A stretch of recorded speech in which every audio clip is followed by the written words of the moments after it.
What's going on, guys? JPS back for another video, and as you guys can see by the title, I am coming back to Britain this summer. This is going to be my fourth trip. 4 years in a row now I have come to Britain after finishing up with my academic year, and I've only just graduated from uni 2 years. I've only just graduated from uni 2 weeks ago, so I'm fresh off the graduation, ready to have some fun. I'm going to be going to some countries in Europe as well, not just Britain. It should be an amazing trip. And yeah, let me just walk you guys through it. So the trip is a bit shorter. I know last year I came for about a month. This one will be about 20 days, so just under 3 weeks. I'll be going throughout the Netherlands, a couple stops in Belgium, and I'll be in Germany as well before coming to Britain. So it's a bit more limited in terms of time, but I found that when I went for a month, the last week of that month, I really just kind of wanted to go home. Like it definitely can get tiring when you're solo traveling, backpacking, and staying in hostels and things like that. So I figured 3 weeks would be good. Also, I'm in the midst of a lot. I'm currently trying to find a new flat.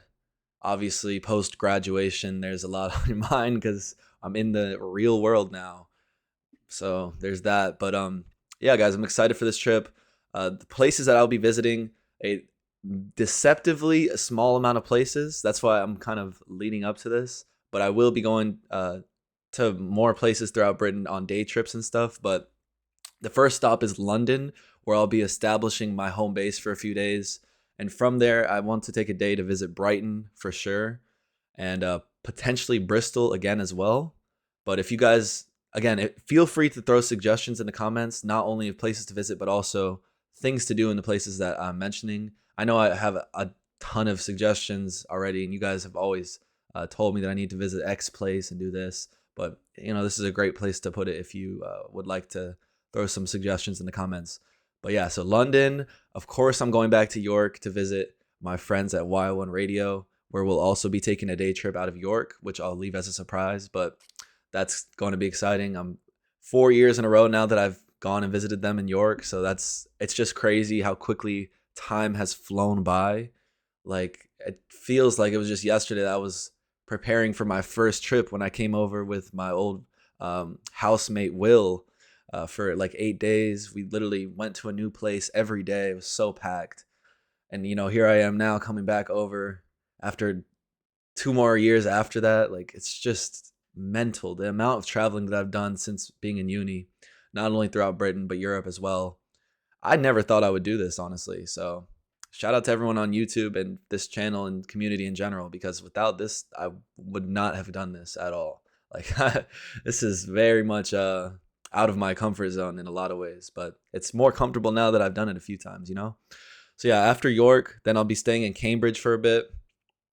And I think that's like really the trip, guys. Like, I only have about a week in the UK, so it's very limited in terms of time, but I'm definitely going to make the most of it and have as much fun as possible, bring you guys some great videos on this channel. So it should be, it should be exciting stuff. Also, if you want to see the first part of my trip, where I'll be visiting those other countries, Netherlands, Belgium, and Germany, all those vlogs will be on my second channel, which is linked in the description of this video and every video I post. So feel free to go subscribe to that or check out that channel if you want to see those vlogs. But yeah, guys, that's essentially my trip itinerary. Again, I have the home base in London for multiple days, like 4 days, I believe. So that will give me a lot of freedom and flexibility to take day trips. I have a Brit Rail pass again, which allows me to take any trains I want, which is very nice. So I'm excited, guys. It should be an awesome summer. Let me know your thoughts in the comments down below. I know it is a bit more limited, but I think that will really force me to just make the most of it and have the best time possible. So fourth trip, guys, the last one in uni, I guess. Even though I just graduated, it just feels like the cumulative trip, the culmination of all these years finally coming to fruition in this final trip. Not that this is the last trip I'm ever taking or anything like that, but while I'm young and stuff, I'm about to transition into being a young adult, so it's not quite the same as, when I was just like a 18, 19-year-old kid coming over for the first time. But yeah, guys, I'm excited. It should be a great summer. Let me know your thoughts once again. Hit that like button, hit subscribe, and I'll see you guys in the next one. Stay tuned. Subscribe, hit the bell if you want to see the vlogs come out right as they come out. And yeah, I'll see you guys soon. Peace.